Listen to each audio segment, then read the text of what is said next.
ஒரே ராசி ஒரே நட்சத்திரத்துல ஒரு வீட்டுல இருந்தால் என்ன நடக்கும்?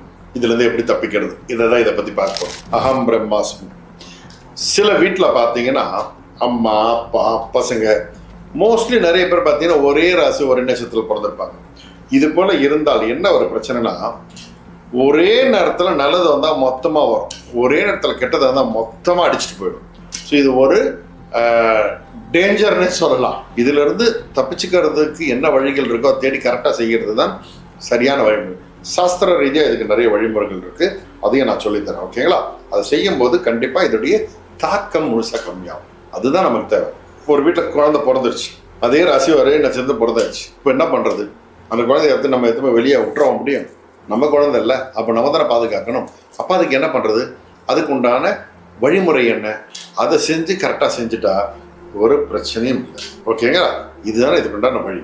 என்ன செய்யணும் சொல்றேன். முதல் விஷயம், குருவாயூர் கோவில். இந்த ஏகராசி ஏக நட்சத்திர நிவர்த்திக்கு குருவாயூர் ஒரு சிறந்த கோவில். குருவாயூர் கோவிலுக்கு போயிட்டு இந்த ஒரே ராசி ஒரே நட்சத்திரத்துல பிறந்தவங்களுக்கு அவங்களோட எடைக்கு எடை, ஓகேங்களா, நல்லா பார்த்துங்க, அவங்களோட எடைக்கு எடை வாழைப்பழம், அப்படி இல்லைன்னா பேர்ச்சம்பழம், இல்லைன்னா மண்டை வெல்லம், இந்த குண்டு வெல்லம் இருக்குல்ல அந்த வெல்லம், இதை தானமா கொடுக்கணும். பணம் இருந்தா எடைக்கு எடை காசை கூட கொடுக்கணும். ஓகேங்களா? அது உங்களுடைய பொருளாதாரத்தை பொறுத்தான இந்த விஷயங்களை கொடுக்கும்போது, அந்த துலாபாரம் கொடுத்து நீங்க உள்ள போய் கிருஷ்ணன்கிட்ட பிரார்த்தனை பண்ணும்போது இந்த ஏகராசி ஏக நட்சத்திரத்துடைய தாக்கம் குறையும்ல, ஆல்மோஸ்ட் காலி ஆயிடும். ஓகேங்களா? இது ஒரு சிறந்த வழிமுறை.